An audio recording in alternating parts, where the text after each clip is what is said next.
Buenos días, tengan todos ustedes otra edición más de este canal de YouTube. Bueno, vamos a escuchar la mañanera y vamos a quitar el recuadro.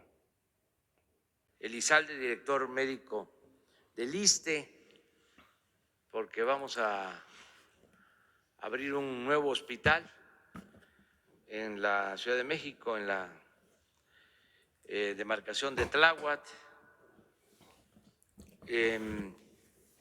y también Zoé Robledo va a informar. Ayer se hizo una denuncia antier sobre posibles actos de corrupción en adquisiciones en el Seguro Social y ahora Zoé va a informar sobre este tema. Es un tema que requiere de mucha explicación, por eso vamos a que Zoé lo exponga de manera breve y por escrito se dé respuesta y sobre todo que se informe sobre lo que se está haciendo para atender el asunto en instancias de fiscalización que se está llevando a cabo en este caso. Entonces, empezamos con el doctor Jorge Alcocer. Muchas gracias, señor presidente. Los saludo nuevamente a todos ustedes. Muy buenos días. Hoy, martes 15 de diciembre, en el Pulso de la Salud, queremos dejar nuevamente claro que la población ha contribuido en forma muy importante durante este largo proyecto de la pandemia. Gracias nuevamente a su solidaridad, su confianza, comprensión y disciplina. Debemos reforzar indudablemente las importantísimas medidas de prevención, de higiene, de protección y de distanciamiento físico, pues siguen siendo lo más importante. Hoy verán que todavía estamos en la etapa activa de la epidemia, pero está controlada en la mayoría de las entidades federativas. A casi un año, el virus SARS-CoV-2 ha afectado a más de 70 millones de seres humanos en todo el mundo, más de 8 millones confirmados en las últimas 2 semanas. Nos duele mucho las muertes y los estragos que han dejado en nuestra población la pandemia, pero una buena noticia es de que estamos en el camino de contar con una o varias vacunas para prevenir o atenuar la enfermedad de COVID-19 y evitar más muertes. En estos días de la emergencia sanitaria, los mexicanos y las mexicanas necesitamos estar con tranquilidad y confianza.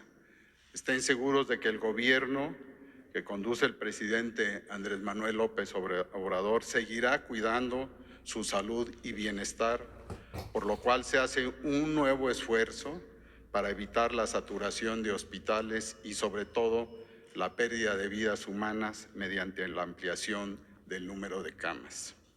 Hoy, además de la actualización del informe técnico de la epidemia derivada del SARS-CoV-2, en voz del doctor Hugo López-Gatell, como ya anunció el señor presidente, el doctor Ramiro López Elizalde les mostrará en qué forma el ISSSTE contribuye a convertir un nuevo hospital de vanguardia del sur de la Ciudad de México, en Tláhuac, a un hospital COVID. Asimismo, el maestro Zoé presentará los servicios integrales del IMSS, en particular aquellos derivados en los laboratorios y bancos de sangre, en atención a una pregunta de ayer en esta conferencia. Y como ya anunció el señor presidente, el canciller Ebrard nos señalará el camino de las vacunas. Muchas gracias. Hugo, por favor. presidente. Muchas gracias, señor presidente. Maestro, buenos días. Canciller Marcelo Ebrard, queridos compañeros directores del IMSS y director médico del ISSSTE. Comento con ustedes, como lo hacemos todas las tardes en el informe técnico, la situación de la epidemia, solo para remarcar los aspectos que ya ha destacado el doctor Alcocer sobre el cuidado que tenemos que seguir guardando para disminuir los riesgos de contagio por el virus SARS-CoV-2. Si me pasan la primera, tenemos, vámonos directamente a la curva epidémica. Aquí vemos la curva epidémica de agregación semanal, como ya es costumbre, termina en las 2 semanas previas a la semana vigente. En este momento estamos en la semana 51 del año, la curva termina en la semana 49 y lo que vemos es cómo el porcentaje de positividad que se muestra en la línea de color naranja hasta arriba de la gráfica, esto es la proporción, el porcentaje de personas que teniendo los síntomas de COVID, habiendo sido estudiados con las respectivas pruebas de laboratorio, resultan positivas al virus SARS-CoV-2. Esto ha estado fluctuando entre 38 a 43 a lo largo de los últimos 2 meses y en este momento está en 39%. Este índice es relevante porque lo que muestra es la actividad epidémica del virus SARS-CoV-2, su propagación a nivel del país y desde luego este indicador lo monitoreamos también para cada una de las entidades federativas. La siguiente, por favor. Y en esta otra curva, que ya también la presentamos periódicamente en el informe de las tardes, pero a veces también aquí los martes, lo que nos muestra es la trayectoria en el tiempo de la epidemia, es decir, la tendencia general. Y es una curva epidémica de los casos estimados, donde estamos incluyendo los casos que ya fueron confirmados, las personas que han sido demostradas con infección por el virus SARS-CoV-2, pero también nos anticipamos a los hechos, incluyendo las personas que son registradas por tener los síntomas compatibles con la infección por SARS-CoV-2 con la enfermedad COVID. Y un porcentaje de ellas, justamente lo que acabo de mencionar, 39% serán positivas al virus SARS-CoV-2, por lo tanto también las sumamos a esta curva. Y esto lo que nos permite es una vigilancia epidemiológica, como lo hemos hecho desde el inicio de la epidemia, más amplia, que nos permite reconocer los patrones de propagación. Lo que pueden ver de manera evidente es cómo llegamos a un punto máximo en la semana 29 del año, la última semana del mes de julio. Posteriormente empezó a descender la intensidad de la epidemia, es esta curva que va hacia abajo entre julio y octubre, y empezando en octubre, tal como lo habíamos previsto desde marzo, tendríamos la temporada de las infecciones respiratorias en el hemisferio norte, típicamente le llamamos temporada de influenza, por ser la influenza la enfermedad más representativa, ahora también COVID, tenemos este aumento. Como ha ocurrido en prácticamente todos los países del hemisferio norte, no tendría por qué ser diferente en México y también tenemos esta trayectoria de ascenso. Se ve claramente que hemos pasado la intensidad epidémica que tuvimos en el mes de julio hasta el punto máximo en la última semana, la hemos superado y continúa esta trayectoria de ascenso. Y tenemos a la apertura de la semana un incremento de 11%. La epidemia activa son los casos más recientes, los casos de los últimos 15 días, independientemente de la suma de más de 1,5 millones de personas que en su momento estuvieron infectadas y desde luego de las personas que lamentablemente perdieron la vida por el daño pulmonar y orgánico que causa el virus SARS-CoV-2. Existen en este momento un conjunto de personas que tienen infección activa. En los últimos 15 días presentaron los síntomas, esto quiere decir que todavía tienen la capacidad de transmitir. Y esto es 6%, este es otro indicador también muy importante que varía de acuerdo a la intensidad epidémica y en su momento llegamos a tener un mínimo de 3%, hubo momentos en donde tuvimos hasta 8, 9 o 10%, en este momento estamos a 6%. La siguiente. Y en las defunciones, el desenlace más desfavorable, más desafortunado, más lamentable de toda epidemia con potencial fatal, tenemos una también tendencia de aumento que inició al mismo tiempo con el inicio de la temporada de frío, de otoño-invierno, de infecciones respiratorias. En la primera semana de octubre cambió la trayectoria y empezó a incrementarse también el número de defunciones, y en este momento, a la apertura de la semana, tenemos un incremento de más 2%, y se puede apreciar que si consideramos el punto máximo de la mortalidad en el mes de julio, hemos tenido una reducción de 33%, pero en este momento está en esta fase de ascenso. Y el último indicador relevante de uso general, si me pasan la siguiente diapositiva, es la hospitalización. En la medida en que existen nuevas personas contagiadas, existen nuevas personas enfermas, y una proporción de ellas que ha estado fluctuando a lo largo de la epidemia, pero en que en general es de 10 a 12%, pueden necesitar hospitalización. Como se puede ver en la gráfica, es la misma idea, es una curva epidémica. Esta empieza en el mes de mayo, no es desde el inicio de la epidemia. Llegamos también a un punto máximo en el mes de julio, después descendió y a partir del mes de octubre empezó a ascender, y se ve la tendencia de ascenso en el número de hospitalizaciones diarias. Observen ustedes también un aspecto que mencionamos frecuentemente. Se ven 3 líneas. La morada es la suma de personas hospitalizadas en camas de hospitalización general, es decir, personas que están suficientemente enfermas o delicadas para necesitar hospitalización, más que es la que se ve en la curva roja, más quienes están en las unidades de terapia intensiva o en las camas reconvertidas para personas críticamente enfermas, que es la línea que está hasta abajo de la gráfica. Aquí destacamos algo que hemos mencionado múltiples veces, seguramente ustedes como comunicadoras y comunicadores están ya familiarizados con este dato, y que es importante que lo visualice la sociedad. La gran mayoría de las personas hospitalizadas afortunadamente no están intubadas, solo la minoría, son cerca de un 3, 4 o a veces hasta 5%, dependiendo de la actividad epidémica, que se ve en la línea color turquesa hasta abajo.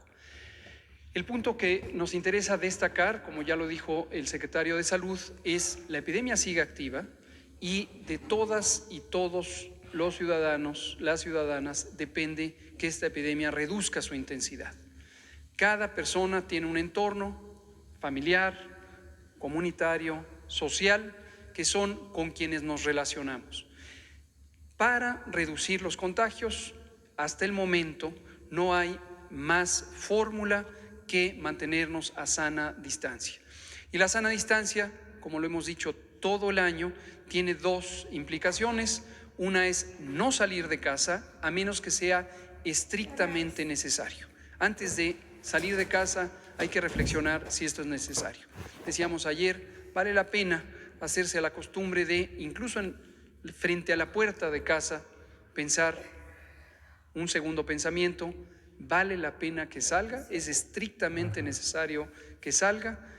Si la respuesta es no, si no es algo que tenga que definirse ese día, algo de lo que dependa la seguridad, la estabilidad, la vida, el bienestar indispensable de quienes están en la casa o de uno mismo, mejor no salir, mejor quedarse en casa para evitar reunirse con otras personas. No importa si son conocidas, conocidos, si son familiares o son perfectamente desconocidos, la posibilidad de contagio es esencialmente la misma mientras estemos en relación con otras personas. Lo segundo es una perspectiva individual. Si es indispensable salir, hay que hacerlo con el máximo cuidado posible, pero no basta pensar que se hizo con cuidado, hay que tener activamente ese cuidado, primero reduciendo el tiempo en el que estamos fuera, ir específicamente a la actividad indispensable por la que se requiera salir.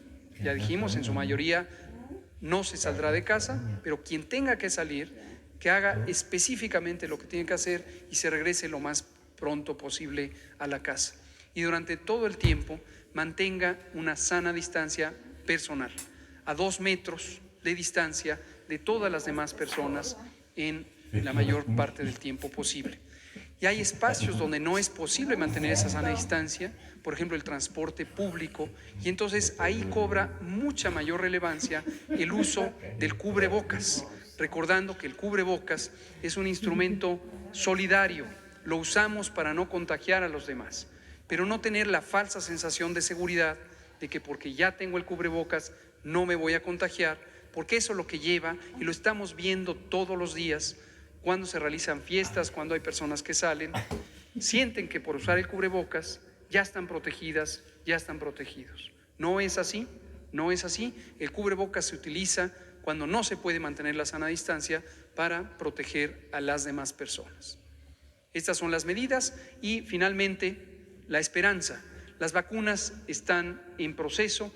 Muy próximamente vamos a iniciar, como lo anunciamos el martes próximo pasado, el Programa Nacional de Vacunación para prevenir el COVID. Esta semana ha sido de intenso trabajo. El grupo técnico de logística está afinando los detalles. Nuestro agradecimiento público siempre a las Fuerzas Armadas, tanto la Secretaría de la Defensa Nacional como la Secretaría de Marina, que son una parte muy sustancial de este grupo técnico de logística. Ayer empezó una sesión de trabajo larga en Coahuila. Mañana estarán aquí en la Ciudad de México para refinar los últimos detalles en las dos zonas de arranque de la vacunación. Recordar que esto es solo el arranque y ante la inquietud de el número de vacunas que en este momento se planea poner con la primera dotación, que será en los últimos días del mes de diciembre, no pensar que es toda la vacunación. La vacunación en México continuará sin descanso en el traspaso del año y durante 2021, como ya anunciamos, nos llevará varios meses en 2021 ejercer esta acción de vacunación.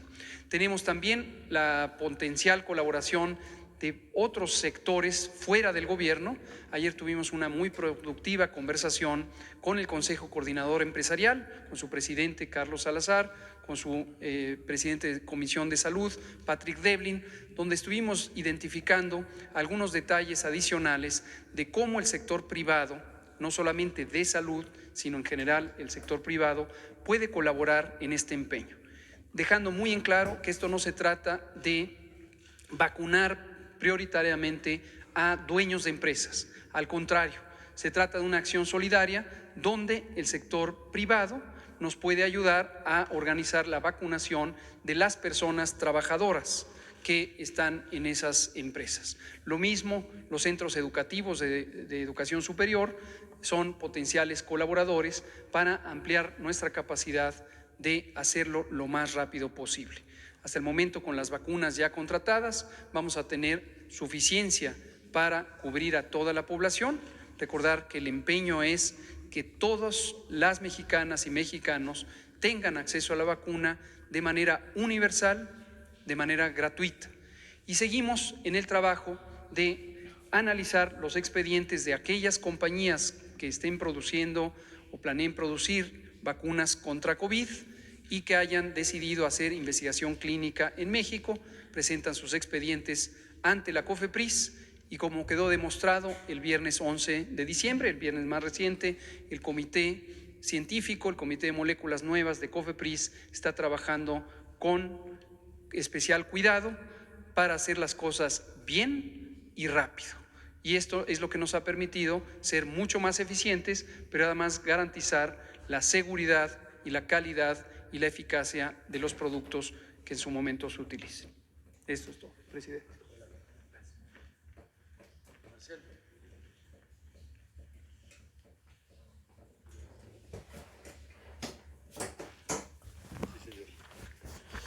Con su permiso, señor presidente, compañeros. Pues aquí tenemos la participación de salud.